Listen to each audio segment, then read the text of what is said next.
Escola de Formação em Filosofia aplicada à Psicologia Clínica, aula de introdução. Leitura psicológica do prefácio do livro A Doença para a Morte, de Søren Kierkegaard. Trazer um pensamento clínico conforme o que eu gostaria que tivessem feito comigo quando eu era estudante. Esse que é o ponto, né? Porque na faculdade a gente... Bom, eu falo a gente por causa das pessoas que eu via lá, e do meu caso também. Alguns um pouco mais de segurança, outros com menos, mas é uma coisa que, na verdade, pouco se fala sobre o clinicar de forma própria. E fala-se muito dos pacientes, das possibilidades de doenças, de patologias, mas aqui não, aqui a gente vai pensar muito mais o próprio clínico, né? Então aqui a gente vai pensar um logos, né, um afeto, que é esse edificante, né? Aí no texto vamos entrando e vamos pensando. É isso aí, como eu falei de mim, acabei sem querer fazer uma introdução, mas já me peguei no pulo aqui, parei. Então, bom, tá todo mundo com o texto aí? Sobre esse texto, como botei lá no grupo, ele marca dentro, é um marco dentro da história da psicologia, porque ele marca uma mudança de visada, de olhar do humano, de um pensamento que era, até aquele momento, preso à lógica, era a encadeamento de lógicos, para que o humano entrasse no afeto da existência, que é um outro tipo de subjetividade. A gente vai entender aqui, vários vieram na esteira dele, alguns lendo ele diretamente, outros influenciados, ou outros como Jungianamente falando pelo Zeitgeist, pelo espírito do tempo, né? Nietzsche, Dostoiévski. Aí a gente pode pegar os desse século também, né? Todo mundo já sabe, Heidegger, Jean-Paul Sartre, e todos, na verdade, basicamente, hoje o Pinker ele escreveu em dinamarquês, que foi um projeto dele, ele poderia ter escrito em latim e ter sido louvado pela academia, mas ele queria escrever para o povo dele, né? Então, a forma como ele escreveu é uma forma que não buscou lugares de poder, lugares de destaque no mundo, mas ele buscou edificar, né? Enfim, então é isso. Vamos lá. Vou ler no espírito do clinicar edificante, que é sem pressa, com vagar, né? Enfim. Talvez a muitos a forma dessa exposição possa parecer estranha. Primeiro ponto já. Quando ele fala que é uma exposição, que ele está dizendo aqui, né, não é um texto narrativo ou não é argumentativo. Uma exposição é um texto onde há uma abertura, há uma exposição, há uma abertura para que se mostre um pensamento. Ou seja, esse texto aqui é uma exposição de um pensamento. Tem esse lugar, assim, né, de uma filosofia, ou seja, de um pensamento, de uma psicologia que está sendo exposta, né? Enfim, é algo que não tem uma intenção outra, senão a de expor um pensamento, não quer argumentar ou não quer criar uma história, enfim, basicamente é isso, quando eu falo exposição, né? E quando ele fala que talvez a muitos possa parecer estranha, uma parte disso vai estar explicada em seguinte, né? Mas basicamente é estranha porque pela aparência dela, ou seja, possa parecer, pela aparência dela, ela não será etiquetável, não será rotulável. E é nisso o autor já vai nos colocando na forma como se deve se aproximar do outro, né? Ou na clínica, né? Como eu devo me aproximar do paciente. Sempre num estranhamento. O que é estranhamento aí? Vamos entender. Aliás, Aristóteles diz, né? A filosofia começa pelo espanto. Então, esse estranhamento é a possibilidade de relação com o outro de maneira não rotulada, não etiquetada, ou seja, de maneira livre, de maneira a ter um olhar, ser puros olhos, ou melhor, ser todo ouvidos para esse outro. É o que mais ou menos, ou melhor, é o que muito, é o que mais ensina a fenomenologia. Fenomenologia é isso, né? Vem do grego, a palavra é for, que indica aí essa iluminação, esse jogar luz, né? Ou seja, a aproximação, tanto para com o texto, tanto para com o outro, que é a mesma coisa, aqui a gente vai clinicar esse texto, sempre precisa partir desse estranhamento. O que é o estranhamento aí, para deixar claro? Esse estranho, esse extra, é aquilo que para mim é de fora, aquilo que para mim não é familiar, ou seja, aquilo para mim não é óbvio, né? Então, a forma de se aproximar de todo o outro se é uma forma clínica, ou seja, se é uma forma disciplina, uma forma humana, ela está sempre despida de pré-opiniões, vamos colocar assim, né? Tanto a gente pode pensar em rótulos diagnósticos, quanto a gente pode pensar também em opiniões mesmo, do senso comum, né? Que a gente está lotado disso e não percebe. Abarrotado, entupido disso. Entupido, né? Então, esse estranhamento, por isso que eu estava trazendo assim, né? A gente precisa estranhar essas terminologias aqui, por exemplo, questão, enfim, né? Fazer esse exercício de EPOQ, suspensão do juízo, né? EPOQ é isso, né? A palavra aqui, suspensão do juízo. Esse exercício de olhar, que esse é o exercício do olhar edificante, né?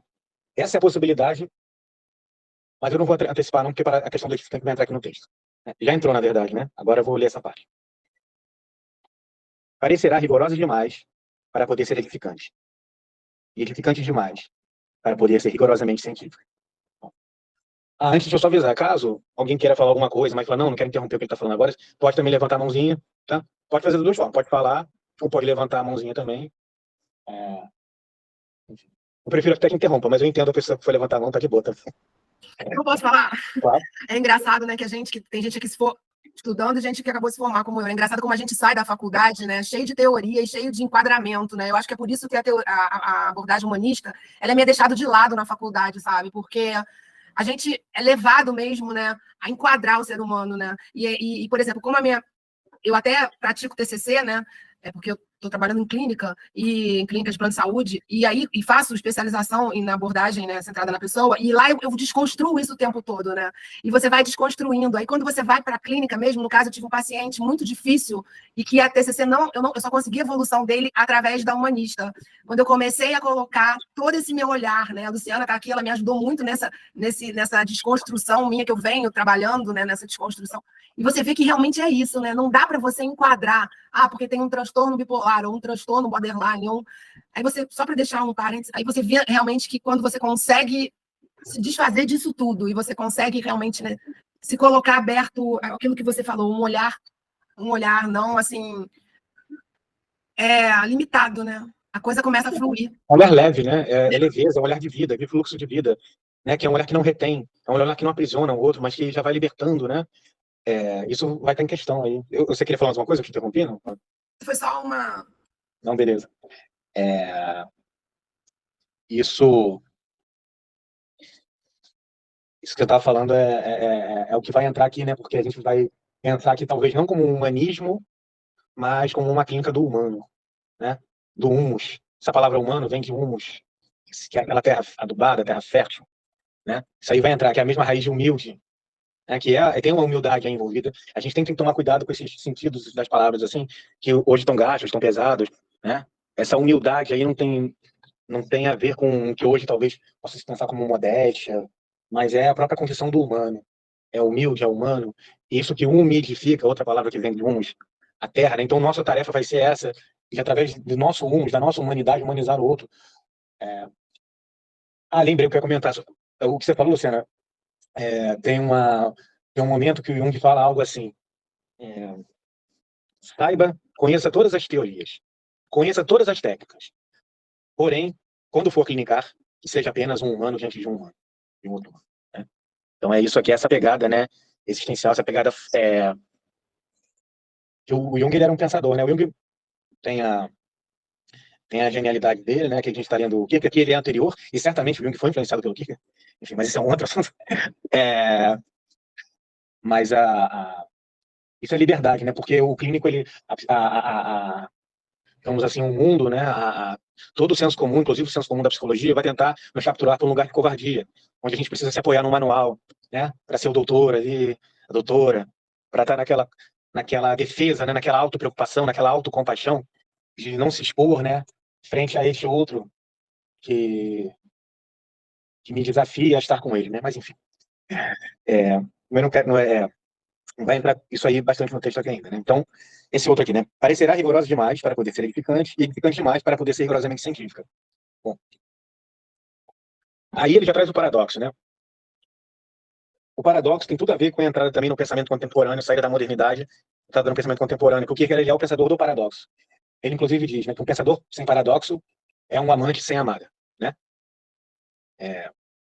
Então, a existência ela é paradoxal, né? Então, o que ele está falando aqui em relação... Depois eu aprofundo no paradoxo, mas e na dialética, que vai aparecer isso aqui, mas ele está dizendo, né, que a aparência pode enganar e você não vai conseguir entender, porque parece assim, não, ou é edificante, ou é rigorosamente científico, né?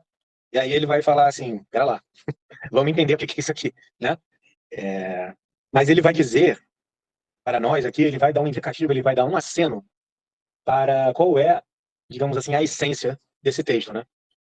O que digamos assim, para ele importa. Aí ele fala, no que toca a este último parecer, não tem opinião a respeito. Ou seja, ele nada tem a comentar sobre a possibilidade deste texto ser demasiadamente edificante para ser rigorosamente acadêmico, rigorosamente científico, sabe? Conforme os manuais. Ele fala, meio que fala assim, é contigo mesmo. Isso aí não é o meu problema. Eu nem vou entrar nessa. Ele falou, porque se for, tudo bem. Por outro lado, ele fala, né? Quanto ao primeiro, ao contrário, desculpa, a minha opinião já não é essa. Ou seja, não, ele está dizendo, eu, autor, não entendo que ela está rigorosa demais para ser edificante. Porque ele fala, se tal fosse o caso de ser rigorosa demais para ser edificante, pelo meu conceito, seria então uma falha. Aí vamos parar para pensar, essa é a falha do clínico. Quando ele é metido demais a cientista, metido demais a profissional, para poder ser edificante. Ou seja, aí tem que explicar agora o que é esse edificante, né? Bom, para começar, vamos pegar ali a raiz. Essa palavra edificante, ela vem do latim, edificare, que significa propriamente assim, esse início, né, aide, que vem de ad, é para, esse ficare é facere, fazer. Então é um fazer para. Agora, em Kierkegaard, num livro chamado As Obras do Amor, que é talvez o livro dos livros, provavelmente o grande livro do pensamento ocidental, grande com G maiúsculo, né? Ou seja, não grande para o mundo, mas grande para a vida. Grande para a alma humana, para a psique. Aliás, psique é de onde vem a palavra psicologia. A gente entende, né? Chega para nós que é alma, mente, mas para os gregos, originariamente, a gente pensa ali para os pré-socráticos, né, Heráclito, enfim, era vida. Vida, psique é vida. Portanto, o psicólogo, e esse psicólogo, né, vem de logos, que é outra palavra. Essa aí palavra é até difícil explicar o que ela significa. Dentro da nossa tradição, inclusive, lá no quem conhece lá o Evangelho de João, quando fala, no princípio era o verbo era Deus, o verbo estava com Deus, esse verbo a palavra no original é o grego logos. O princípio era o logos. Ou seja, o logos, e esse logos ali é Cristo. Então, olha só essa palavra logos. O psicólogos é aquele que pensa a vida. Que pensa, até por isso o psicólogo e filósofo é a mesma coisa, né? Então esse texto, As Obras do Amor, que é um texto grande para o Logos da vida, ensina que edificar é construir sobre fundamentos. Sempre. A gente pensa assim, até, ninguém fala assim, vou edificar um puxadinho. Não, edificar, fala, vou edificar uma construção, mas não um puxadinho, né? É a palavra que usa, engenharia, edificação e tal. E esse fundamento, né, esse fundamento é o fundamento do amor. E o que é o edificante? Eu pressupor o amor no outro. Ou seja, qual é a tarefa do clínico? Pressupor o amor no outro. Naquele que se achega a mim, aquele outro que se estabelece comigo na relação humana. Eu sou edificante à medida em que ele chega todo duro, todo travado, todo cheio de rótulos diagnósticos, né? E eu, ou seja, o clínico, ele se inclina e pressupõe o amor nele, pressupõe o bem nele, pressupõe a liberdade nele. Amor aí a gente não pode entender de forma romântica, obviamente, né? Tem um elemento crítico nisso, né? Mas naquela atmosfera do amor que liberta. E é essa a tarefa do clínico, né? É essa do amor que liberta. Fala aí, Alexandre. Rapaz, aqui tá muito barulho, mas eu tava pensando que, conforme tu tava falando, que ele propõe um caminho no meio, né? Um equilíbrio entre as suas práticas e aquilo que tu efetivamente vai fazer na função de clínico, né? E quando tá falando de logos, eu lembrei que há muitos anos atrás, 52, né? Eu tinha lido essa palavra, estudado essa palavra em grego, que significa, uma palavra que germina, né? Algo que tem vida, não é uma coisa somente falada, né? Mas é algo que produz uma ação, uma palavra que produz uma ação. Então, através da palavra, Deus criou o mundo, ou seja, a palavra como ação, como verbo em movimento, né? Achei muito interessante. É porque logos, né, inclusive, além de tanto significado, né, e esse que você falou tem tudo a ver com sentido. Sentido é uma coisa fundamental dentro do pensamento existencial, que dialoga com destino, mas não destino como os gregos entendiam, como fatalismo, mas como envio, meta, movimento, né? Ou palavra, verbo. Logos é inclusive de onde vem. O logos, ele apesar de ter uma diferença, ele é a própria linguagem, é a própria palavra, a própria linguagem, ao mesmo tempo é de onde vem para nós a palavra lógica, mas a gente vai entender que a gente está pensando de um outro logos, né? Sair do que é o logos. Quando a gente, uma coisa que a gente pode pensar, Alexandre, todos, em logos, é o sentido. Por exemplo, na clínica, a gente estabelece com o outro um logos. A clínica, ele tem um logos, tem um sentido, tem um mundo ali, tem um afeto, tem uma disposição existencial. E o clínico é aquele que está junto ao outro nessa disposição existencial do amor que edifica. Do amor que edifica, né? Enfim. E esse caminho do meio que você falou, Alexandre, a gente vai entender aqui, porque tudo, nesse livro, inclusive, ele fala, né, do espírito aí entendamos liberdade, né? É aquele que dá o equilíbrio da síntese, porque o humano, ele fala, né, do anímico, do corpóreo, até dentro da psicologia, da psiquiatria, fala muito em psicossomática, né? Mas é interessante isso, né, que é uma coisa que a psicologia em geral não vê, que é esse elemento que dá o equilíbrio da síntese, que é o espírito, a saber, liberdade, né? Mas, enfim. E tem aí uma questão também, Alexandre, desse caminho do meio, ele ser um caminho do meio que não é quantitativo. 5 para lá, 5 para cá. Ele é qualitativo, ele é um estreito, cada vez mais estreito. No livro Discursos Edificantes em Diversos Espíritos, o Kierkegaard ali, ele fala sobre esse caminho do clínico, e ele fala, né, que não é que o caminho é estreito, é que o estreito é o caminho. Que o clínico, ele precisa sempre estar nesse estreito ali, de estar junto ao outro, nesse perigo da relação, nessa vulnerabilização. Mas vai aparecer aqui no texto. Uma coisa, é claro, se essa exposição não consegue ser edificante para todos, pois nem todos têm as condições para segui-la. Outra coisa é que ela tem um caráter do edificante. Ó. Aí, esse caráter do clínico, que é o caráter do edificante, que é esse logos, que é esse olhar, essa visada, essa ética. Vamos entender que é ética. Todo mundo sabe que existe a ética aí do CRP, né? E toda profissão tem suas normas éticas. Essa ética do edificante, ela é uma segunda ética. Que, como diz lá nas Obras do Amor, eu vou me referir sempre às Obras do Amor, porque ele é o livro dos livros, né? A gente vai chegar lá, em algum momento. Mas, como ele diz lá em As Obras do Amor, o amor é o pleno cumprimento da lei. Ele pega ali uma passagem, a 1 Pedro, né? Enfim, a carta que a tradição entende que foi escrita pelo apóstolo Pedro, enfim, mas se não foi ele, foi alguém ali que foi discípulo dele. Que fala, né, o amor é o pleno cumprimento da lei. Aliás, desculpa, eu tô confundindo. O amor é o pleno cumprimento da lei, quem fala é Paulo. Eu vou entrar num outro ponto que Pedro fala, tem confusão. Mas enfim, pouco importa o parte. Só para...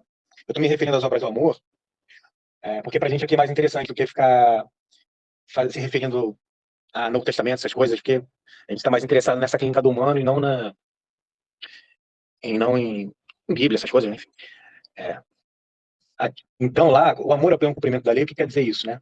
Então essa segunda ética, que é a ética do amor, que é a ética do edificante, ela cumpre plenamente a lei do CRP. Ela transcende isso. Aquele que está na ética do edificante não precisa se preocupar com o CRP. É o jardim de infância da ética, aquilo ali. Se você for ler, são coisas legais que falam ali e tal, mas aquele que já está tomado por esse caráter do edificante, por esse patos do amor, por essa clínica, por esse humus do humano, por esse que vê o outro como humano também, não como objeto de estudo, e não como algo para ganhar dinheiro em cima, etc e tal, não vai temer ali o que está no CRP. Isso falando para quem é da psicologia de forma formal, maneira formal, como eu estou dizendo, que todo mundo aqui é da psicologia, independente de ser da psicologia do ponto de vista acadêmico. Desse psicólogos, né? Desse lugar do humano. Então, quando ele fala, né, que nem todos têm as condições para segui-la, então tem que pensar o seguinte: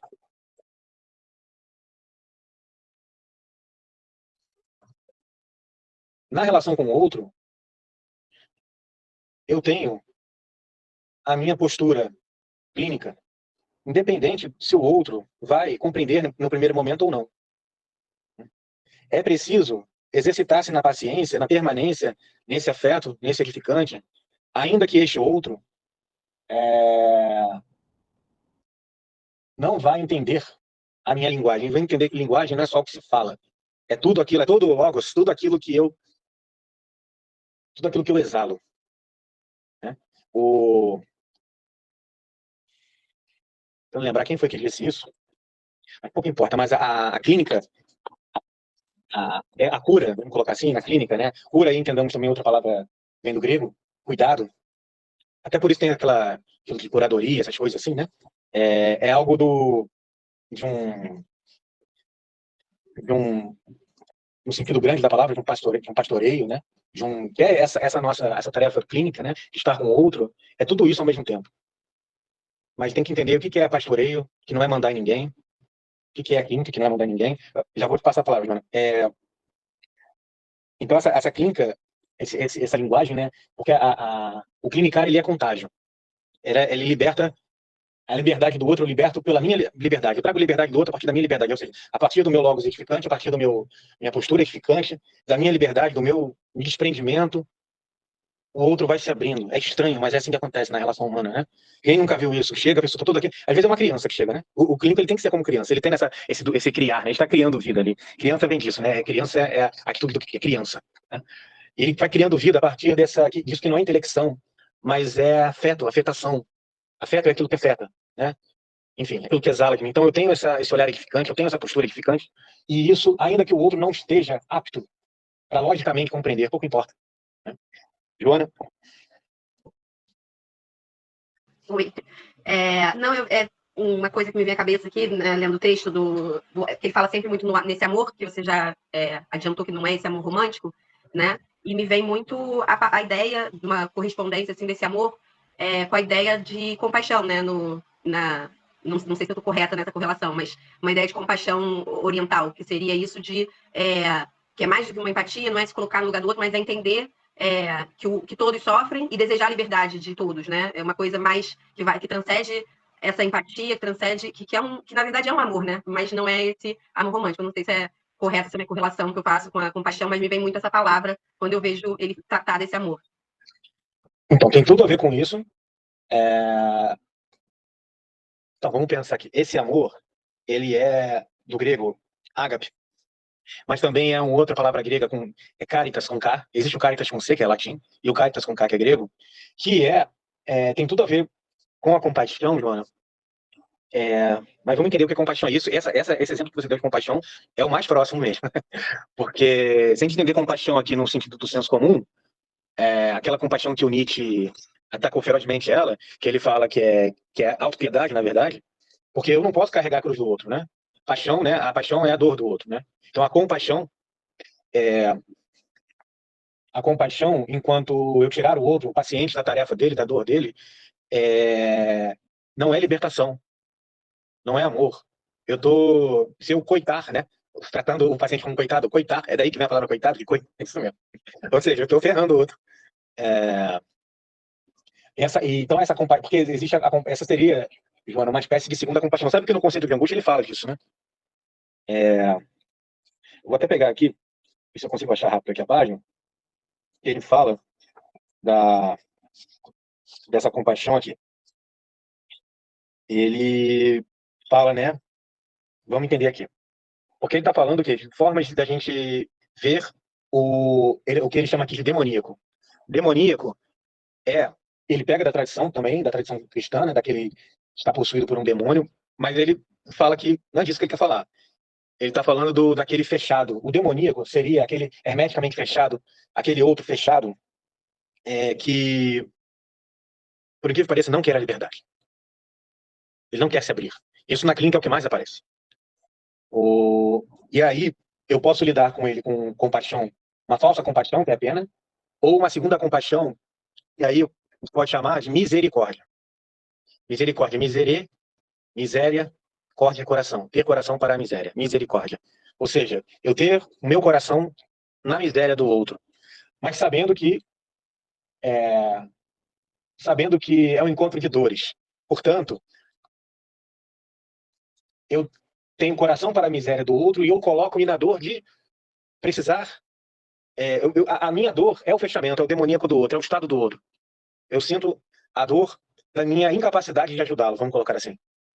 Né? E isso é o que vai, isso aparece em qualquer relação, né? Relação familiar, né? Quem não tem aquele parente, nossa, não consigo.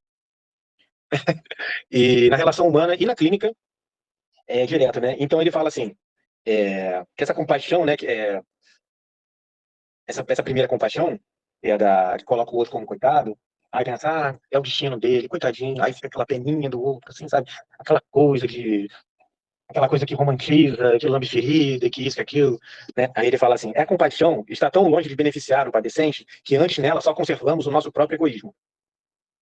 Não ousamos, no sentido mais profundo, meditar sobre tais coisas. Então, nos salvamos pela compaixão. Ou seja, eu vejo ali o outro chega para mim com a miséria dele e eu fico com pena. Nossa, aí chega o psicólogo, nossa, coitadinho desse paciente, não sei o quê, e fica aquela coisa, e o paciente quer, que o cara quer, não é só, né? O outro quer que a gente tenha pena dele, né? Fica aquela coisa toda, do colo, isso, aquilo.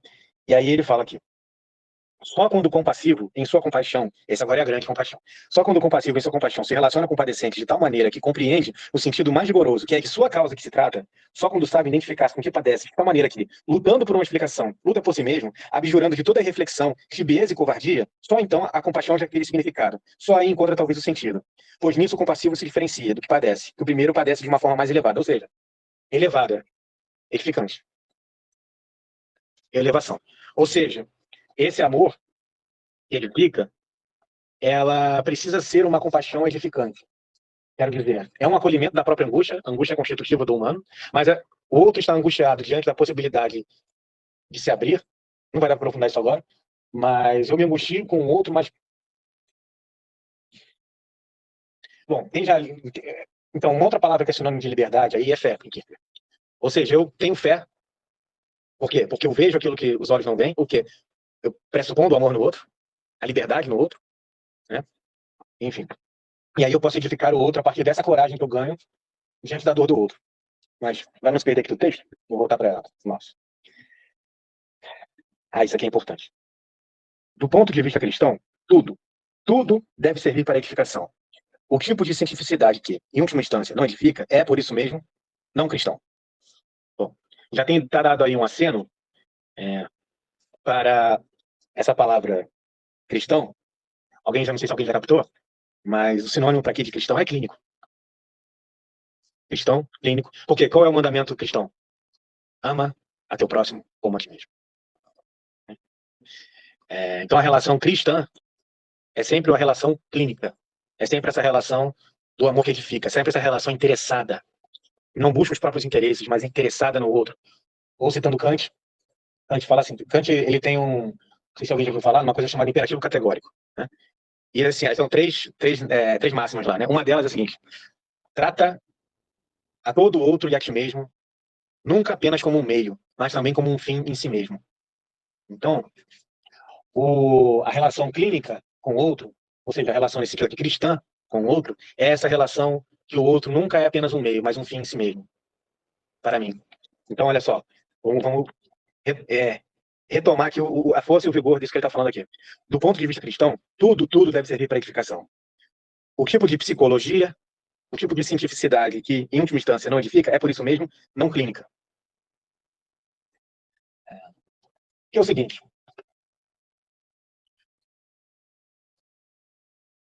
vamos pensar que, quando eu falo clínico, eu sempre estou falando da clínica do humano. Ou seja, numa relação do humano com outro humano. Mas, só pensando aqui rápido numa relação de consultório mesmo, se esse psicólogo ele é clínico, ele é edificante, tudo deve servir para edificação.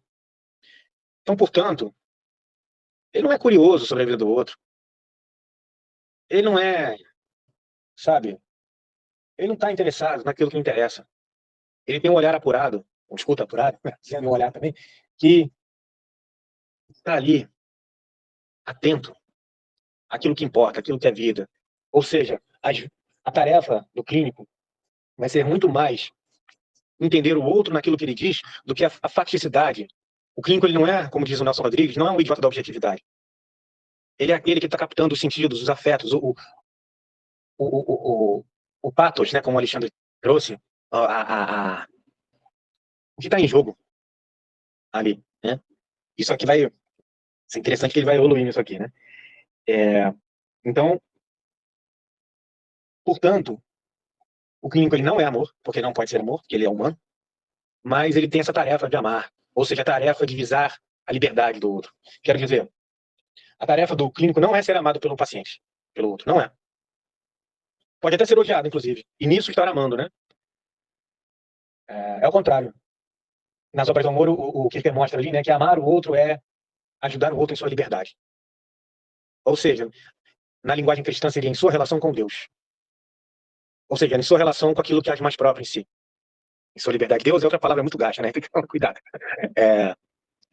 Mas a gente tem que entender aí essa relação com Deus, isso que é cristão, como aquilo que é mais próprio no humano. Aquilo que é mais originário. Aquilo que nele é invisível. Né? Não com aquilo que existe. No final das contas, a relação dele com Deus é a relação dele com ele mesmo. É isso. A saber, liberdade. Espírito. Enfim. Aqui lindíssimo aqui, né? Tudo que é propriamente cristão deve assemelhar-se em sua apresentação à fala do médico junto ao leito do doente. Ainda que só quem conhece a medicina não entenda, jamais se deve esquecer que foi dito junto ao leito do doente. Aqui aparece bem a questão da clínica, né? Do inclinar-se.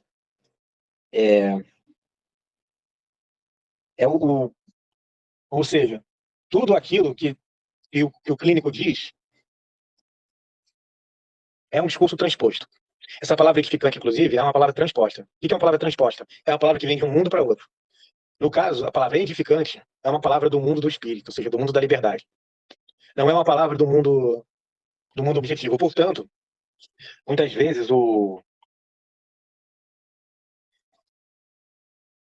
aquele que não conhece das coisas da liberdade, aquele que não conhece das coisas do espírito, ele não vai compreender objetivamente o que ele está falando. Mas pouco importa. Porque tudo que ele fala, ou seja, tudo que o clínico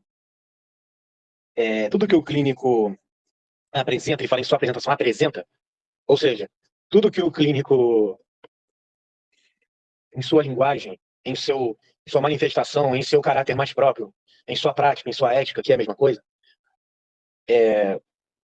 toda ela é uma palavra de clínica, ela é uma palavra inclinada, que visa a liberdade do outro, visa o bem do outro, visa em um conceito de angústia, Kierkegaard, ali uma outra máscara. Não sei se vocês repararam que quem assina esse texto não é Kierkegaard, né? É um pseudônimo, anticlímax. Ou seja, anti-escada, anti-lógica, anticlímax. E nesse outro conceito de angústia, Vigílios Alfinienses, né? É um vigia. Enfim, ali ele define o bem e o mal como a liberdade e a não liberdade. Então, para entender, então visar o bem do outro é visar a liberdade do outro. Visar que o outro se torne. Né? Já vai entrar essa questão do tornar-se aqui. Né? Mas pegando já uma pincelada, tem uma máxima, não sei se vocês já ouviram, do poeta grego Píndaro, que o Nietzsche adora, pegou isso muito para usar, que é: torna-te o que tu és. Torna-te o que tu és. Aí o idiota da objetividade vai dizer, né? Isso é, todos nós aí. Ué, mas eu já sou. Ué, vou tornar o que eu já sou. Essa é a tarefa da vida. Tornar-se si mesmo, que ele fala aqui. Então, o clínico é aquele que ajuda o outro a tornar-se si mesmo. Ou seja, na sua tarefa de solidão. É estar junto, portanto, ele é amigo, aí entendamos a palavra amigo também, não é amigo social, mas essa palavra amigo, a amizade vem desse AM, amor. Então o edificante, ele é amigo do outro, não no sentido social, que vai tomar cerveja, que vai jogar bola, que vai não sei o que, não. Quer dizer, fora do ambiente da psicologia pode ser. Dentro de uma relação psicoterapêutica, claro que não. Mas enfim. Mas essa amizade, a verdadeira amizade é libertar o outro. E cá entre nós, é isso que o verdadeiro amigo faz, né? Enfim. Agora, vamos lá. Essa relação do propriamente cristão com a vida, Em contraste com o distanciamento científico da vida, ou esse aspecto ético do propriamente cristão, é justamente o edificante. E esse tipo de exposição, por mais rigoroso que ele certo seja, é completamente distinto, qualitativamente distinto, do tipo de cientificidade que é indiferente, cujo sublime heroísmo, visto na perspectiva cristã, está tão longe de ser heroísmo que, do ponto de vista cristão, é uma espécie de curiosidade inumana.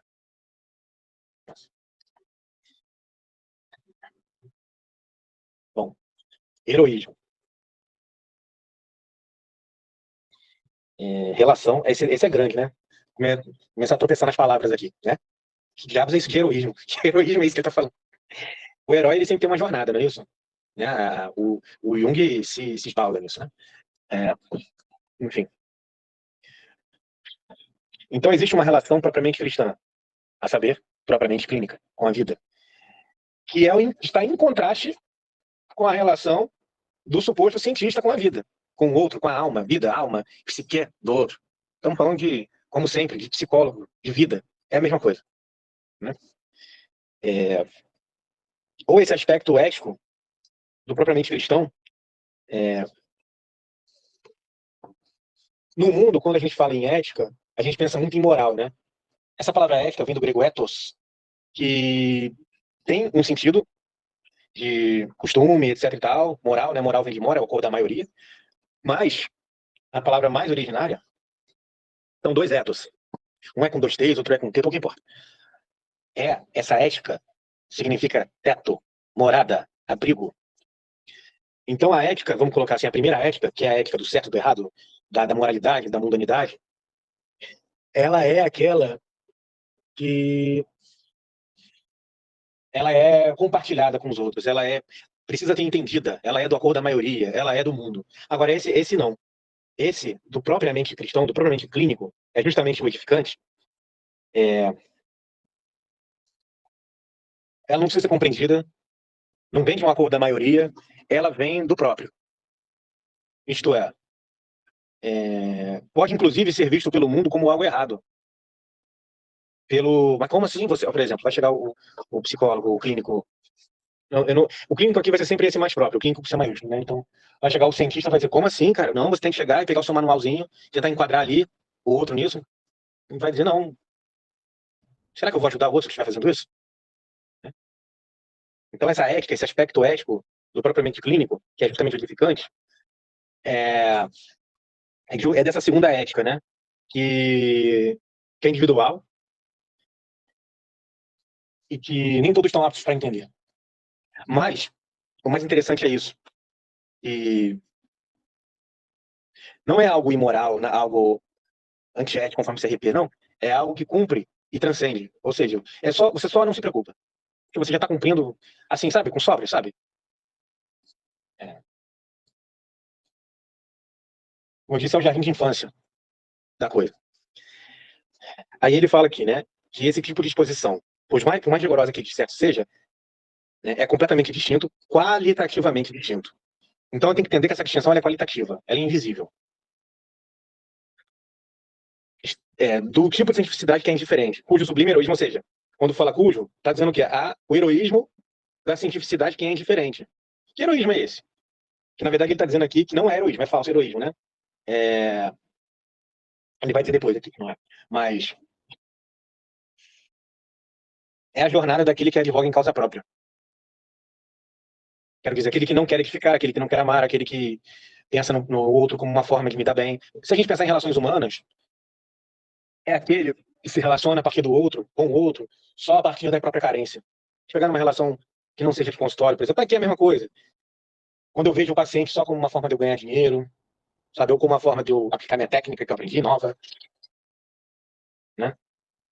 Ou seja, sempre essa desumanização daquele que quer conseguir lugares de poder, de respeitabilidade na sociedade, né? É outra jornada essa. Todos têm o direito também de, sei lá, pelo próprio nome, de conquistar lugares de destaque, não é essa a questão aqui. A questão é que isso não é o heroísmo clínico. Isso não é heroísmo, não é. Isso é afirmação busca, é uma jornada de busca do inflar do próprio ego, vamos colocar assim. Né? E aqui, eu vou usar de vez em quando essa palavra ego, vai aparecer pra gente, mas não é no sentido psicanalítico, mas no sentido oriental. Né? A frase, talvez, sublime do budismo, talvez seria, né? Bem-aventurado, ou seja, feliz, feliz aquele que supera o seu ego, né? Agora, então não é heroísmo clínico, ou seja, não é a jornada do clínico, essa jornada que visa tudo para ele na vida se dar bem. Não. Agora, vamos lá. Qual é a jornada do clínico? É interessante, porque pode ser surpreendente. Ou seja, por que a curiosidade inumana? Ele tá dialogando aqui, o autor, com uma filosofia especulativa, com uma ciência que não chega a lugar nenhum, sabe? Que não... Bom, outro dia, que uma pessoa que estava me falando, né? Olha, estou estudando tais coisas aqui, não sei o quê. Aí ele estava seguindo um canal lá de psicologia que ensinava detalhes sobre o cérebro e tal. Eu falei, tá, mas o que está mudando na sua vida? Eu falei, não, maneiro, mas o que está mudando na sua vida? Não, nada. Eu falei, ah, tá. Não, foi tudo bem. Porque ele estava falando isso quase como se estivesse fazendo terapia, fazendo isso, né? Aí eu até falei assim, eu falei, acho que filosofia pode ser mais edificante, porque você vai pensar a sua própria vida, né? Que também tem o seu lugar, né? Conhecimento técnico, enfim. Mas, só dando um exemplo aqui, né, daquilo que é uma curiosidade inumana, que é aquilo de usar o humano como escada para eu subir e conquistar um lugar ao sol, ganhar dinheiro. Ah, qual é o seu sonho? Não, porque eu estou fazendo psicologia, porque eu tenho que ganhar dinheiro, quero ser chamado de doutor, de doutora, que não sei o quê. Sim, tudo bem, mas não é isso que a gente está pensando aqui. Isso não faz de ninguém um clínico, né? Enfim, aí ele vai explicar aqui. Heroísmo cristão, que em verdade talvez seja visto bem raramente, consiste em arriscar completamente tornar-se si mesmo, um ser humano individual. Este ser humano individual específico, completamente só diante de Deus, sozinho nesse enorme esforço e nessa enorme responsabilidade. Eu dei um gole aqui.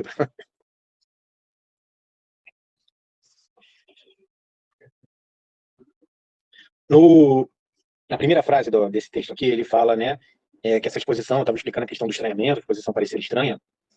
Uma tradução mais antiga, feita pelo Casar Monteiro, um amigo do Fernando Pessoa, ele traduziu lá para uma coleção Os Pensadores. Estranha aí, tem também a tradução ali não é estranha, é singular. Singular. Olha só. Arriscar completamente tornar-se si mesmo.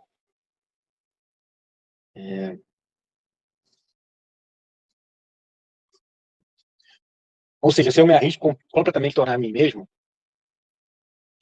eu estou me colocando na tarefa que é a do perigo de viver. Lá no Grande Sertão Veredas, tem um professor que ele diz que quem não lê Grande professor, ele é ateu, ele fala assim, ó, quem não lê Grande Sertão Veredas não vai pro céu, hein? Ele é ateu, graças a Deus. E essa obra tem um personagem principal, ele é um caboclo, que é o Baldo, né? E ele fica lá falando em caboclês lá, né? E ele faz umas reflexões profundíssimas, muito, muito profundas, filosóficas. E tem um momento que ele fala assim, viver é perigoso, ai. E nem não é. O que se carece é de coragem. Então, assim,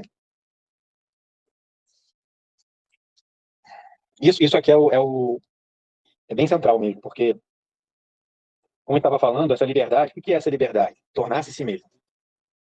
Então, eu arriscando completamente tornar-me mim mesmo, eu ajudo, eu possibilito que o outro se torne aquilo que ele é também. Também. Olha o que ele está falando aí, de ser humano individual, específico, só diante de Deus. Ou seja, vamos entender aí que ele está dizendo que é uma tarefa da liberdade, ou seja, uma tarefa espiritual. Uma tarefa da liberdade, uma tarefa do espírito. Pensando aqui, né, Deus aí é o quê? É nada. Quero dizer, é o meu abismo. Porque Deus não é um existente, não é aquilo que eu vou, não é, não é aquilo que está no mundo como um objeto, né? É aquilo que não existindo é, né? Para quem conhece sabe lá quando muito famoso, né, para os judeus, os cristãos também, aquele momento onde Moisés lá na sarça ardente aparece para ele lá o Deus, aparece assim, né? Vamos ver, aparece. Aí ele começa a falar com ele, Moisés, ele fala, quem és? Ele fala, eu sou o que sou. É o sem nome. Que é uma tarefa que ele está falando, é uma tarefa individual. Qual? Tornar-se si mesmo. Dessa agora. Torna-te o que tu és. Então ele arrisca tudo. Porque nisso ele perde o mundo. Por quê? Porque é uma tarefa da solidão. Por que isso tem tudo a ver com a clínica? Primeiro, eu vou falar uma coisa que vai parecer esquisita, depois eu vou explicar. A clínica é o local de salvação. Por que salvação? A palavra salvação, ela, na raiz dela, é de onde vem, inclusive, né, a palavra saúde. Por isso que algumas é salvação, saúde, saudade, solidão.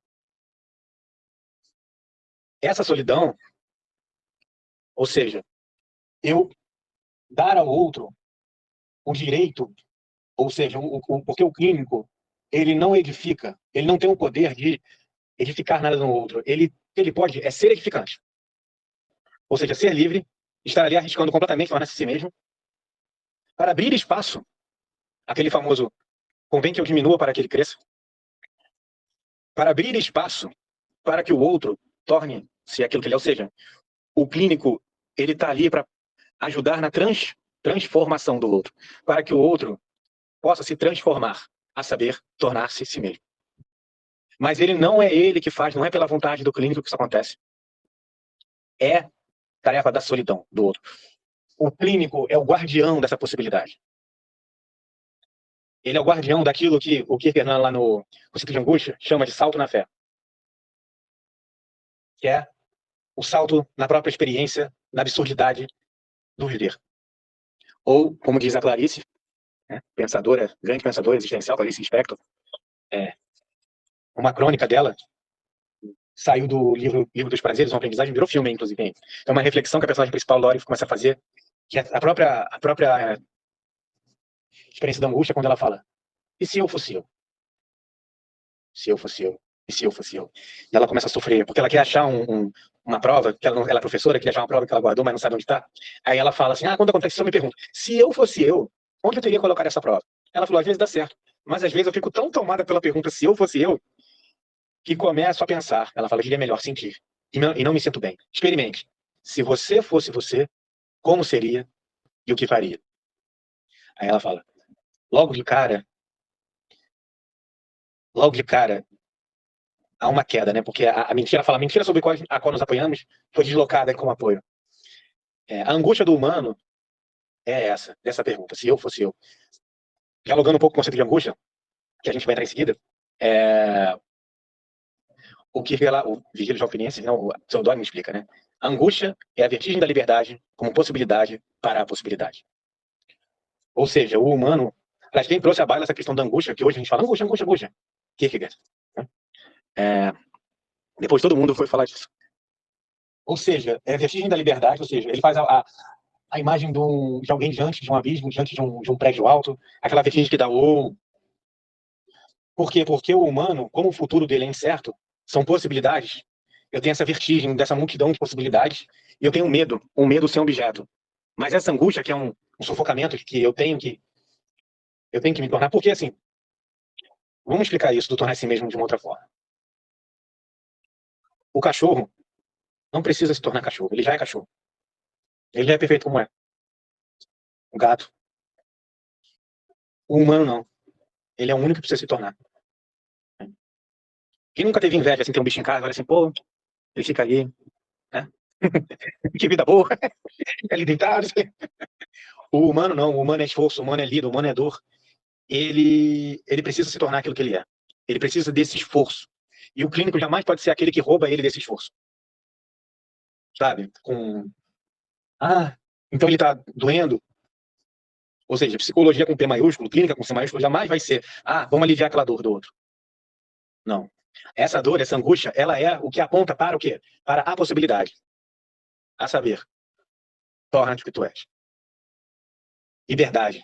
Como diz o Sartre, o humano está condenado à liberdade. A saber, torna-te o que tu és. Necessidade. Ou seja, possibilidade e necessidade, nesse caso, é um possível que é um necessário. Então essa é a jornada heróica. Ele chama aqui do cristão, mas a gente pode chamar, se a gente fosse botar numa linguagem mais generalizada, seria o do espiritual. A saber, do livre. Liberdade. Liberdade é o vir a ser uma possibilidade que é uma necessidade. Qual é a possibilidade do pintor? Pintar. O pintor, ele é pintor quando pinta. Sem pintar, ele não é. É uma coisa estranha, né? Que o humano, ele precisa de algo. Ele fala, o que ele fala no diário dele, assim? coisa crucial para o humano é encontrar uma verdade, uma ideia pela qual viver e morrer. Voltando, é essa pergunta que a gente fica, se eu fosse eu, se eu fosse eu. Essa é uma pergunta terrível. É isso, Alexandre, exatamente isso. É isso, porque o clínico ele transfigura a angústia dele em que? Em clinicar. A arte é a transfiguração da angústia, da dor, em tarefa. Então a gente tem que entender o clínico como aquele que está nessa arte do edificante. A gente pode pegar numa questão, uma linguagem cristã, amar o próximo. Só que o meu primeiro próximo sou eu. Então, como diz lá nas obras do amor, amar ao próximo e amar a mim mesmo da maneira certa são, no fundo, a mesma coisa. Ou seja, não tem um logos dessa clínica edificante é que o meu bem e o bem do outro é a mesma coisa. Eu vou falar para vocês, não existe essa diferença. Não há como existir. Se eu entendo que a vida é sobre tornar-se, é impossível fazer o bem para o outro e mal para mim. É impossível fazer o mal para mim. É impossível. Impossível. Você pode pensar, não, mas você pode chegar e se você tem um funcionário, você vai pagar para ele um valor pequeno e você se dá bem, você fica com dinheiro e você esfola ele, se deu bem, se deu mal. Aí, se a vida for sobre isso, sobre exterioridade, tudo bem. Mas se a clínica do viver, se a vida é sobre interioridade, sobre tornar-se, se a vida é sobre quem eu vou me tornando, se a vida não é sobre, entre aspas, me dar bem, me dar mal, mas sobre quem eu vou me tornando, o meu bem e o bem do outro é o mesmo, porque eu vou, vamos supor, tá, então eu vou lá e esfolo o funcionário. Eu vou me tornando um babaca. Sei lá. Sem querer trazer uma forma moral, só para dar exemplo. Tá? Então, se a vida é sobre tornar-se, eu não tenho o meu bem e o bem do paciente, o bem do outro, o bem do irmão, numa linguagem cristã, é o mesmo. Né? Pena que não vai dar tempo, que eu lembrei do... não sei se alguém já leu aqui ou já viu o musical Les Misérables, Os Miseráveis, do Victor Hugo. Experiência ali belíssima do Bispo Dom Iabeni. O Monsenhor lá com o Jean Valjean, né? Onde o Jean Valjean chega aqueles diagnósticos lá. Ninguém aceitou ele, era um ex-presidiário, ninguém aceitou ele na hospedaria, porque todo mundo ficou com medo da pinta do cara, né? Com preconceitos. Aí ele chegou, eu sou Jean Valjean, não sei o quê, eu sou ex-presidiário, isso, aquilo. Aí o Dom Iabeni chega com toda a simplicidade, ele fala, a sua fama já correu na cidade, já sei quem você é. Mas, pra você, pra mim, o seu nome é meu irmão. E recebe ele na casa dele. Enfim, aquela coisa toda da obra do amor, né? Quem viu sabe, né? E esse que é o interessante, porque o Jean Valjean depois vai lá, rouba o bispo, e a polícia chega com o Jean Valjean, ele fala, meu amigo, você não falou pra eles que eu te dei a minha prataria? E aí depois fala, leva também os castiçais, bem que você esqueceu. E o Jean Valjean atônito, com aquele amor todo, não entendendo, com aquele edificante, com aquele amor que liberta, que tira do cárcere o enfermo. E o bispo só chegava pra ele e falava assim, lembre-se que você me falou que ia se tornar um cara do bem. Aí ele ficava, eu não lembro de ter falado isso. E é interessante que, como que o clínico ele não pode ter expectativas sobre o outro, porque, digamos assim, a transfiguração, né? Ou seja, a mudança de caminho, a conversão, né? Conversão é isso, né? Tem que tomar cuidado com esse negócio. Sentido, tudo tem que ter um sentido religioso e não é bem assim. Enfim, a conversão, a mudança de caminho do Jean Valjean veio depois, quando ele roubou mais uma vez, né? Roubou o garotinho lá, o pequeno Gervásio, jogando moedinha, botou o pé na moeda. Depois, quando ele tira o pé, já na calada da noite, como que um olho olha para ele, e ele começa a entrar num estado de arrependimento, e ele não entendendo nada, ele procurou o garotinho para devolver a moedinha que ele tinha roubado horas antes. Muito interessante, ele se torna ali o maior benfeitor da França. Para mim, eu observo ele como o maior benfeitor da França. É uma França pré... E você vê, né, como é que é o peso dessas coisas, né? Ele tinha roubado um pão para a família, uma França pré-revolução francesa, ele ficou 19 anos preso, né? E era esse demoníaco que estava ali, esse fechado, essa identidade do bandido, né? E ali, tendo todas as chances possíveis, né? De não acolher, ele permanece no edificante, né? Esse clínico que foi o Monsenhor ali, né? Aquele bispo, né? E novamente pagando mal com bem, pagando mal com bem, pagando mal com bem, até que de repente surgiu depois. Né? Enfim. E é interessante a sabedoria do Monsenhor, que ele enganou ele para a verdade. Falou assim, lembra que você me prometeu, né? Ele não tinha prometido nada. Ele jogava assim para ele, só para ele depois. Enfim, vou continuar acreditando, senão eu vou acabar. Mas não é heroísmo cristão deixar-se iludir com a ideia abstrata de ser humano, ou jogar o jogo da admiração com a história do mundo. Tá aí. Deixa eu ver se eu pego até a outra tradução aqui, que ela pode ser rica, para falar nessa parte. Só uma coisa, né? Foi o que o Alexandre estava falando da questão do caminho do meio, que ele fala que isso é visto raramente, né? Esse heroísmo clínico, porque é aquilo, né? Que estava falando, né? Do estreito ser o caminho, é estreito.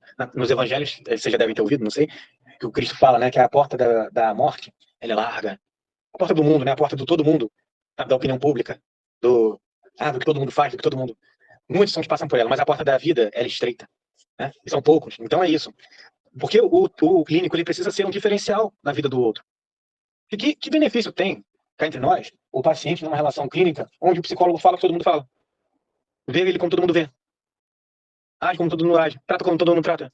Ele é essa diferença vital. Ele é esse pouco do pouco. Ele é esse raro. Ele é esse que, a despeito de tudo, vai dizer: para mim, o seu nome é meu irmão. Ele é aquele que vai estar ali. Ele é aquele que não vai estar ali para se defender, vai estar totalmente aberto, vulnerável na relação, totalmente. Ele vai ser todo ouvidos, sabe? Ele vai estar ali para o outro, mas não para fazer pelo outro.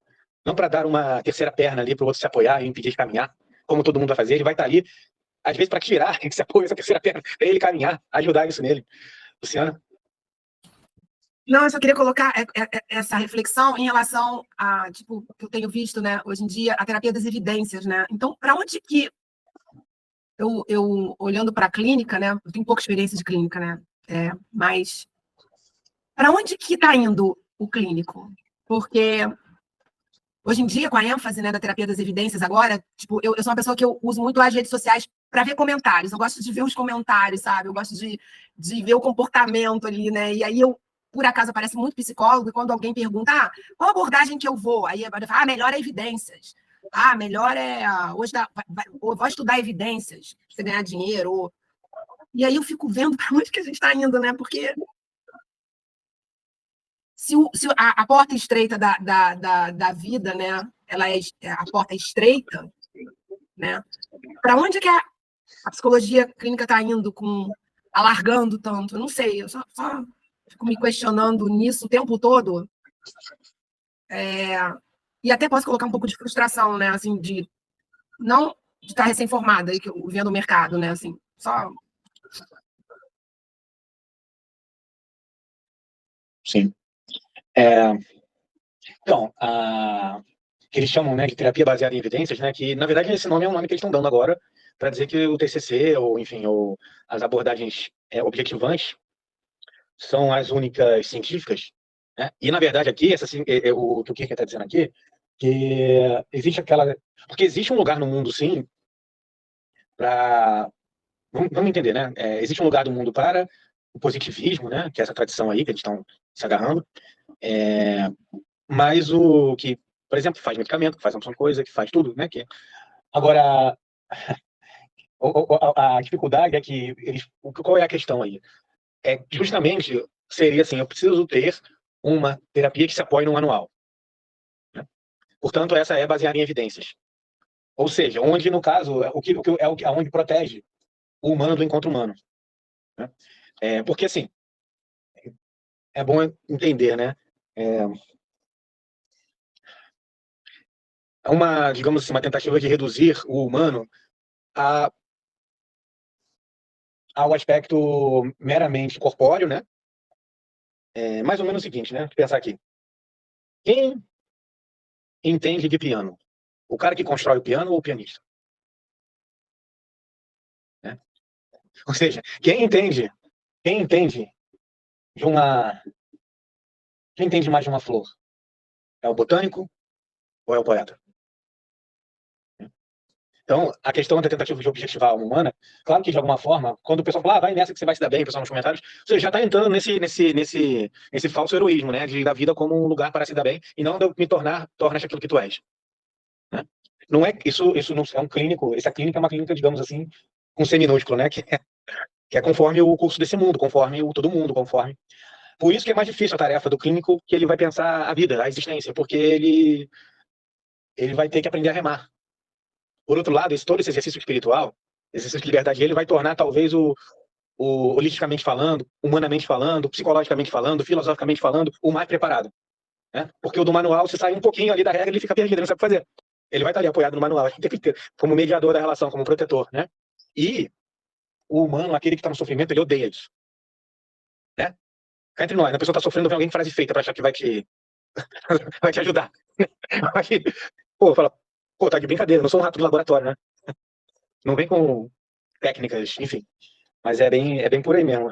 Quando ele fala isso, né? Jogar o jogo da admiração para a história do mundo, é mais ou menos isso. A gente explica aqui na nota de rodapé, né? O que era isso. Mas a ideia abstrata de ser humano e jogar o jogo da admiração para a história do mundo, basicamente tem a ver com, primeiro, a ideia abstrata de ser humano, ou seja, é achar que o humano é uma. Eu consigo definir e fechar o humano dentro de uma ciência, né? Ou seja, o que eu falo? Não, o humano é existência, o humano é angústia, o humano é paradoxo. Eu quero e não quero ao mesmo tempo, eu sou ambivalente, né? Sou liberdade. E esse, assim, jogar o jogo da admiração do mundo, na outra tradução ele fala, brincar a ver quem mais se extasia perante a história da humanidade, ou seja, entender a vida como um joguinho. Sabe quando a pessoa que se relaciona com os outros através de joguinho? Pra ver quem tem mais poder, quem ganha, não sei o que, aquela coisa, seja lá como for, em namoro, em amizade. É basicamente isso, uma espécie de tratamento da vida como se a vida não fosse aquilo que ela pode ser. Como se eu tivesse que controlar. É uma tentativa de controlar, ou seja, de aplacar a angústia que ser existir da liberdade, como? Conquistando, nesse caso, um lugar alto, um lugar de respeitabilidade, me protegendo pelo meu nome, sabe? Desde um ego. Não, porque eu sou o Ciro. Logo. E o que ele está dizendo é que isso aí não é a jornada do clínico, não tem heroísmo nisso, né? Não tem aí tornar-se si mesmo. É tentar tornar-se uma outra coisa. Uma máscara, uma persona, né? Que vai mediar, que vai me proteger de eu manifestar, de eu ser visto na minha fragilidade, na minha indigência de humano. Enfim. Todo conhecer cristão, por mais rigorosa que seja a sua forma, tem que ser preocupado. Mas essa preocupação é justamente o edificante. Aí tem a ver com o que a Alexandre falou. A gente lá. Na tradução do Casais Monteiro, mais antiga, essa tradução é melhor, tá? Eu tô fazendo uma referência a ela, mas essa, o Jonas Ross, ele pega diretamente do dinamarquês, o Casais Monteiro pega do francês. Mas é interessante que na nota de rodapé que fala que essa palavra também serve, né? Na nota de rodapé fala aqui assim, que pode ser traduzido também por inquietação ou cuidado. Cuidado, preocupação. Inquietação, angústia. Ou seja, a angústia frente a esse outro. Olha só, ou seja, todo conhecimento clínico, ele é cuidado, e que é preocupação, cuidado e angústia. Ou seja, essa preocupação não é... Então, quem já ouviu alguma coisa de Heidegger, é interessante que essa preocupação aí, que ele fala, o Heidegger ensina que existem dois tipos de preocupação. A preocupação substitutiva, que é aquela onde eu quero me ocupar da tarefa do outro, é a tal da primeira compaixão, da compaixão baixa, onde eu quero carregar a cruz do outro, onde o clínico ele tem pena e começa a oferecer saídas para o paciente, em vez de ficar com ele na tensão, no paradoxo, na dor, na tarefa, e pensar com ele a vida, né? Ou, né, aqueles pais que não deixam o filho fazer as coisas e aí vão virando depois reclamam porque os filhos vão virando essas figuras de prontidão existencial, né? De mimanço, né? Aquelas que, onde foi que eu errei? É a mesma coisa para o clínico, né? O clínico é a relação com a vida, né? Lembrando. Então, existe a preocupação antepositiva libertadora, que não é substitutiva, é antepositiva libertadora. A saber, cuidado. Que é onde você cuida, você está junto, estar ali, você é ouvidos, você pergunta, você reflete, você edifica, você, sabe, é amigo nesse sentido grande da palavra, né? Não é assim, às vezes a pessoa está na dor e só quer ouvir que o outro, assim, não, tô aqui, qualquer coisa, mas não quer ouvir frase feita, né? Tem um pouco disso, né? Trazendo para relações assim, humanas. E essa preocupação, essa inquietação, essa angústia é justamente o edificante. Então, vamos entender.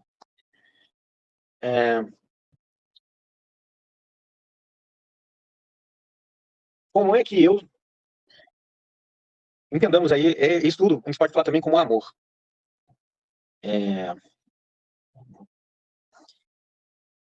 Esse edificante, ou esse conhecer clínico, ele é sempre interessado no bem do outro. Ou seja, na liberdade do outro. É o oposto que estava dizendo antes, né? Que é um conhecer para se extasiar perante a história do mundo, para formar um nome, né?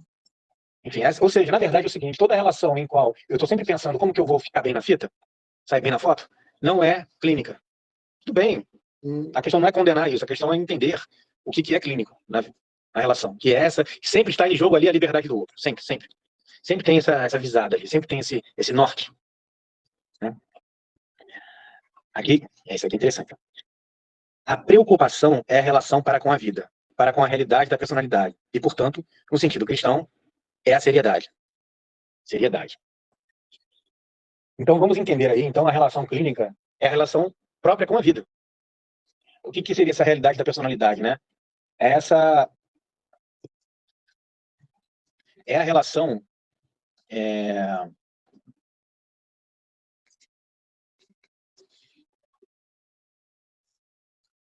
com a realidade do outro. Vou expandir aqui, porque é até difícil explicar isso, mas... Eu vou terminar a frase, né? Porque a indiferente exaltação do saber está muito longe de ser, no sentido cristão, mais séria. Do ponto de vista cristão, é gracejo e vaidade.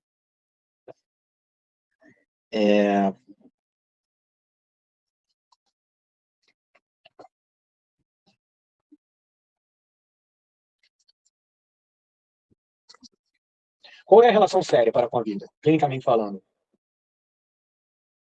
É a relação humana, diretamente humana, com a realidade da personalidade. Né? Lembrando que a tarefa sempre é torna-te o que tu és. Isso tem muito a ver com psicologia. Aliás, essa palavra seriedade aí fica um pouco esquisita, né? O que ele está querendo dizer, na verdade, é que o que é seriedade? Então, por exemplo, a terapia, que vai se dizer, terapia baseada em evidências. Falar, essa é séria, essa é rigorosa. Ele vai dizer, não, isso é gracejo e vaidade. Vaidade é coisa vã. Mas vamos entender aqui, e não que essa terapia seja gracejo e vaidade, não é isso? Tá? O TCC tem o seu valor. Por exemplo, né? A questão é essa exaltação. Ele fala assim, a exaltação do saber está muito longe de ser no sentido cristão mais sério, Assim. É a exaltação, por exemplo, de algo que vai me apoiar, sobre o qual eu vá, né, a minha terceira perna, né? Eu estou falando de terceira perna é o seguinte, no livro da Clarice Lispector, chamado A Paixão Segundo GH, que é interessante que ela escreve esse livro no momento de divórcio, e ela fala, né, que naquele momento de dor, de angústia da vida dela, ela sente que perdeu uma terceira perna, que fazia dela um tripé estável, mas a impedia de caminhar. Pois, só com tendo apenas duas pernas, que eu posso caminhar. Porém, a terceira perna faz de mim algo que eu posso encontrar. Agora eu não sei quem sou, eu preciso caminhar. Né? Então, toda essa exaltação do saber, ou seja, toda essa disputa para ver qual é a psicologia mais válida, qual é a que... Blá, blá, tudo isso, ele tá falando, tudo isso é vaidade. E a gente tem que entender o que é vaidade que ele está falando, né? Vaidade vem da palavra vanidade, que significa coisa vã. Aquilo que é em vão. O que é na vida o que não é em vão? Aí eu vou ter que citar para vocês. Quem já ouviu aquela música do Legião Urbana? Fala assim: ainda que eu falasse a língua dos homens e falasse a língua dos anjos, sem amor eu nada seria. Essa música, ela é inspirada num texto do apóstolo Paulo, na carta do apóstolo Paulo aos Coríntios, 1 Coríntios 13, que ele fala: ainda que eu falasse todas as línguas dos homens e todas as línguas dos anjos, sem amor, seria como o metal que soa, ou como o símbolo que tinha, ou seja, seria aquele... Meu Deus, qual é o nome daquele negócio que faz barulho na igreja, aquele pêndulo, aquele... Qual o nome desse? Sino. Isso. Ele está falando, eu seria só barulho, eu seria só blá blá blá, mas seria tudo em vão. Sem amor, nada aproveita. Ou seja, o que o clínico precisa, essencialmente, é amor. Assim ele é edificante, assim ele é sério. O clínico sério é o edificante, não é o clínico que é sisudo, que bota jalequinho e que fala palavras difíceis, ou que vem com a pranchetinha, ou que faz caras e bocas assim, ou que faz a postura de distanciamento. Não. O clínico sério é aquele que pode edificar o outro.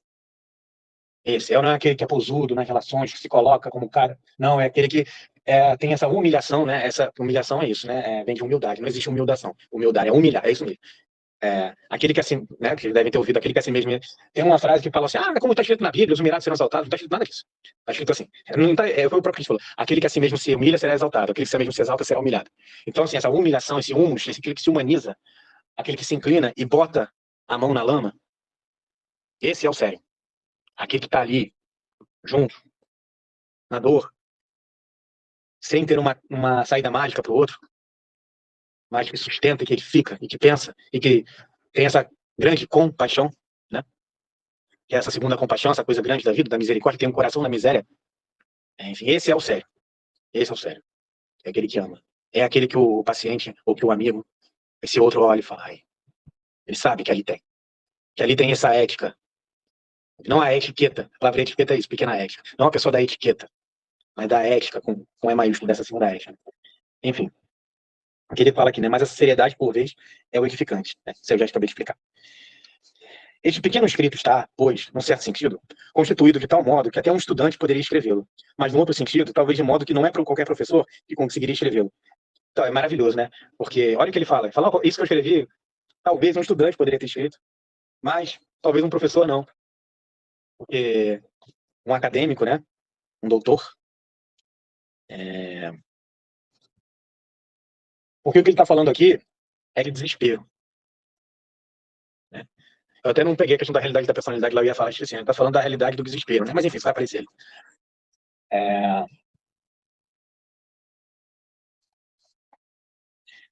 Ou seja, isso não tem nada a ver, ser clínico, ser humano, ser edificante, não tem nada a ver com acúmulo de conhecimento teórico. Né? Já falei o que disse lá o Jung sobre isso, né? Mas com poder ser um humano diante de um outro humano. Por isso que ele fala, com toda a genialidade dele, que escreveu esse livro, ele diz, até um estudante poderia escrevê-lo. Né? Mas esse professor que ele está falando é um professor universitário, um acadêmico. Tá? Mas o professor que seja o idiota da objetividade, puxando aqui de novo o Nelson Rodrigues, ele não vai poder escrevê-lo, não vai poder clinicar. Não vai ser capaz de ver isso. Não vai ter olhos para ver, não vai ter ouvidos para ouvir. Né? O outro. Por quê? Porque tudo que ele faz é vão, é vaidade, é gracejo. Por quê? Porque não tem amor. Não é porque o que ele fala, né? O amor é o pleno cumprimento da lei. Então o amor é aquilo que traz essa purificação no sentido não moral da coisa, no sentido existencial. A leveza é o que justifica tudo. Né? É o que liberta tudo. Enfim. Tá, 2012, né? Vamos terminar aqui. Mas a forma que reveste esse tratado é essa que está aí. Foi ao menos cuidadosamente pensado e, de certo, está também psicologicamente correto. Bom, ou seja, o que ele está falando aqui agora, pegando aqui outra tradução, né? Ele fala que não é sobre reflexão isso. Cuidado entrando aí de novo, né? Ele está falando que psicologia é isso aqui. Agora, lembrando que a questão não é tirar o lugar da psicologia com P minúsculo, que, enfim. Porque o cara pode, por exemplo, ser TCC e viver assim, ser um humano diante do outro humano.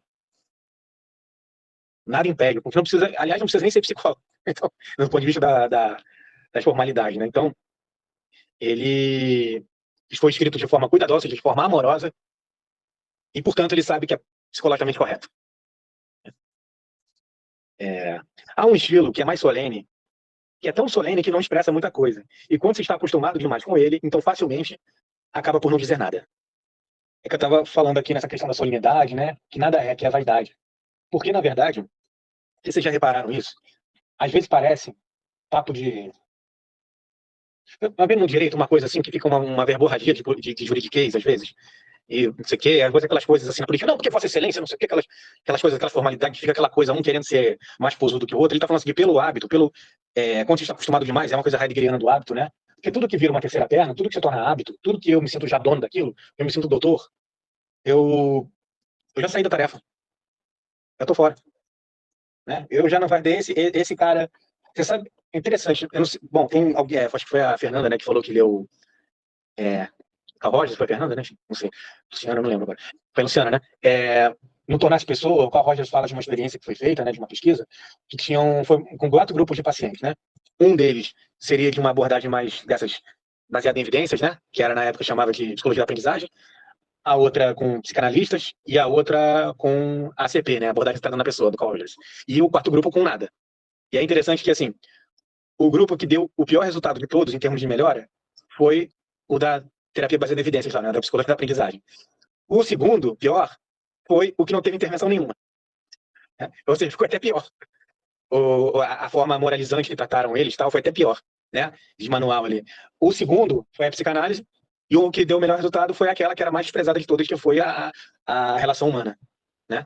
Ali do Carl Rogers, né? Enfim. Aí agora o último parágrafo, né, pra gente poder encerrar. Por fim, só mais um comentário, sem dúvida supérfluo, sobre o qual ainda assumirei a responsabilidade. De uma vez por todas, quero chamar a atenção ao fato de que em todo este livro, como o próprio título diz, aliás, desculpa, desespero é entendido como uma doença e não como um remédio. Tão dialético é, de fato, o desespero. Assim também, na terminologia cristã, a morte é a expressão da maior das misérias espirituais. E, contudo, a cura está em morrer para. Nossa, se eu vou explicar tudo isso aqui, vai demorar pra caramba. Mas não sei se vocês estão com pressa aí, eu não posso ficar com calma aqui. Mas, enfim. Bom, é interessante quando ele fala assim, assumirei a responsabilidade, lembrando que o Kirchner fala, né, que esses escritos deles todos, a responsabilidade é do pseudônimo. Aí quando ele fala a responsabilidade jurídica é minha, ele fala é minha, juridicamente é minha. Só que são eles que estão escrevendo, né? Porque o que acontece? Num texto dele lá, num livro, né, que ele explica as obras dele, ele fala que, digamos assim, o demoníaco, entre aspas, o fechamento desse autor, do Anticlímax, é que ele se considera o cristão por excelência, vamos colocar assim, ou o clínico por excelência. Né? Então, mas ele está aqui assumindo toda a responsabilidade, mas ele não tem nada de errado aqui no que ele está dizendo, mas ele só fala da personalidade do escritor, né? Ele fala tipo, eu não poderia, o que ele fala, eu não poderia escrever isso, porque eu não sou tão bom assim para me chamar de cristão, para me chamar de o clínico. Mas ele fala, mas o pseudônimo fez. Aí é com ele mesmo escreveu. Mas, então ele assume a responsabilidade sobre isso, né? Sobre o desespero. Bom, vamos lá. O humano, ele estava falando que o humano não tem essa diferença para o animal que ele precisa se tornar, né? Então, aqui ele fala que a diferença do animal para o humano é que o humano pode se desesperar. Já do clínico para o humano, em geral, é que o clínico ele tem a consciência do desespero. Desespero, a gente tem que entender, e desesperança, ele vai dialogar bastante aqui, que tem a ver com não ter fé, a saber, liberdade. Né? Então, o desesperado é aquele que ele está na desesperança, ele não vê, ele é fechado no estado dele. Né? E ele fala que porque ele vai falar que ele quer que a vantagem do humano para o animal é poder desesperar. E às vezes a forma como ele fala, você está falando que ele fala que às vezes precisa desesperar mais, é aquela coisa assim, às vezes precisa piorar para melhorar. Por isso que o clínico não pode ser aquele também que já quer tirar rápido, ajudar rápido. Ele tem que deixar o paciente fazer o caminho dele, o outro, né? Enfim. Mas ele vai falar aqui qual é o remédio, né? Então ele fala assim, tão dialético é de fato o desespero. Então, dialética, não sei se vocês já ouviram falar, quem já ouviu, tem a ver com algo que a gente pode resumir em tese, antítese e síntese. Tese, antítese, síntese. Tese, antítese e síntese. É uma tese, uma antitese e uma síntese. Ou seja, eu digo, meu time é melhor. Aí o Alexandre diz, não, meu time é melhor. Aí a gente faz uma síntese e fala, não, mas o meu time tem um ataque melhor e o seu time tem a defesa melhor. Vamos colocar assim. Seria a espécie, logicamente falando, fazendo de forma grosseira aqui, só para fazer uma imagem, seria essa síntese. Né, Paulo? Aí, Só que para Kierkegaard, a partir de Kierkegaard, a dialética é paradoxo. Ela é algo que a gente não resolve. Isso é tudo um casamento lógico que o Hegel, filósofo com quem o Kierkegaard dialoga, ele trouxe isso como uma espécie de definição do humano. Uma espécie de ciência da época, positivismo da época, que você fica, o humano é isso aqui, tese, antítese, síntese, tese, antítese, síntese. É assim que acontece a evolução do humano. E o Kierkegaard fala, não, o humano é angústia. As verdadeiras transfigurações, transformações, verdadeiras mudanças de caminho do humano se dão através de saltos. Hoje, a física quântica começa a puxar isso que fala do salto quântico, né? É uma transfiguração de olhar que acontece de repente, no súbito. Acontece uma coisa, sabe quando a gente tem um insight? Quando cai uma ficha? Que é coisa bem filosófica, né? Sabe? Daí, pum, de repente, de súbito. Ou seja, isso tudo não é mediado pela consciência, não é mediado pela razão. É de súbito. Ele fala, porque o humano é espírito, é liberdade. Ele é tomado por isso. Né? Mas olha só, tá, tudo bem, mas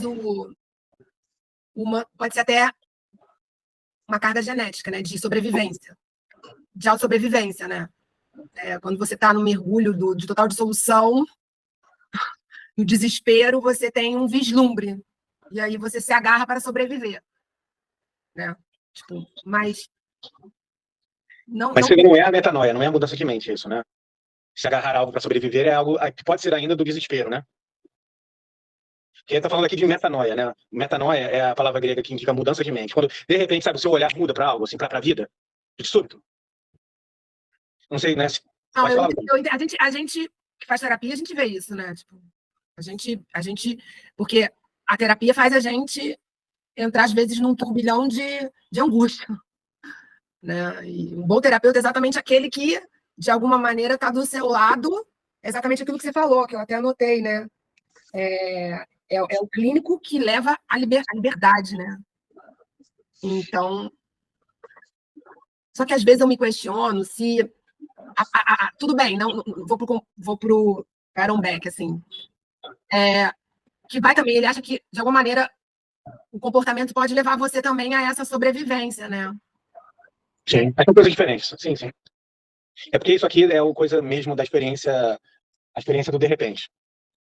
Né? Mas isso aí com certeza está falando, assim, isso com certeza existe. E pode ser isso, quer dizer, isso que você falou, eu diria, talvez, interpretando aqui, o que você falou, não sei se estou interpretando corretamente, mas esse salto pode ser isso, né? Porque o salto o que eu chamo de salto, existe o salto para baixo, que seria o que na tradição cristã chama de pecado, e aí tem que entender que pecado não é coisa da moral aí, é coisa do não ter fé, não ter liberdade, seria o mal, né? Ou o salto para cima, que é o salto de liberdade, o salto na fé, que é dessa elevação.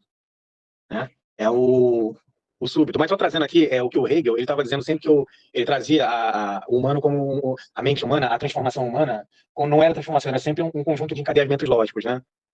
Assim que e o que ele fala, ele não exclui isso, mas ele fala que o humano ele traz uma subjetividade outra do humano, da existência. Mas isso aí vai dar para entender melhor mais para frente, né?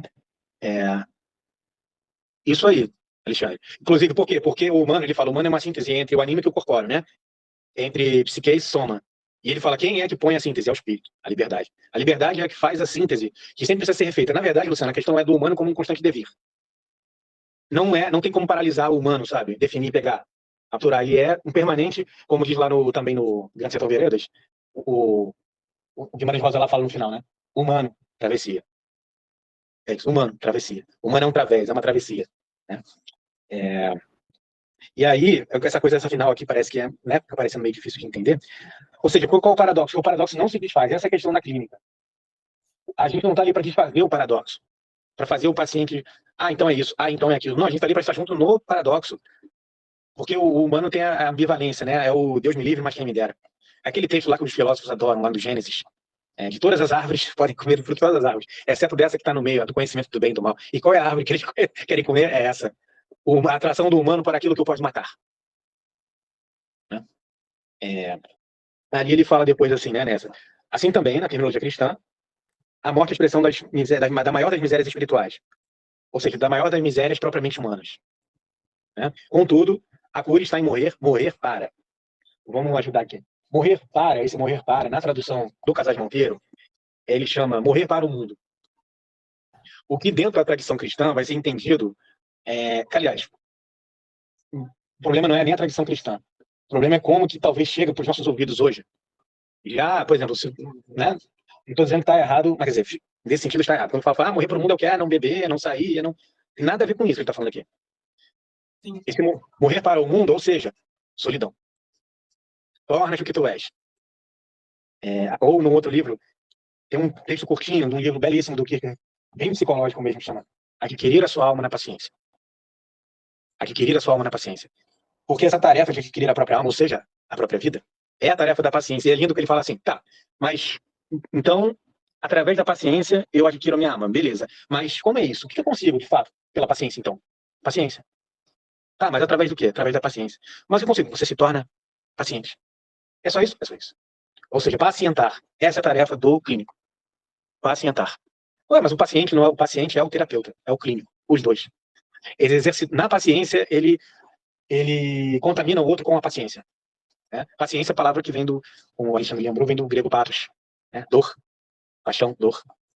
Até por isso, né, você já deve ter ouvido, né, a expressão, tem até filme, a paixão de Cristo, a dor de Cristo. Né? Daí vem tudo isso de patologia e etc e tal. Dor, a paixão das paixões humanas, né? Então a cura, digamos assim, a forma, digamos assim, de cura para o desespero, para essa morte, para essa porta larga, para esse se apoiar no todo mundo, porque todo mundo faz, porque todo mundo tem que ser igual aos outros, é justamente toda a dificuldade do morrer para isso, né? Essa coragem que vem da fé.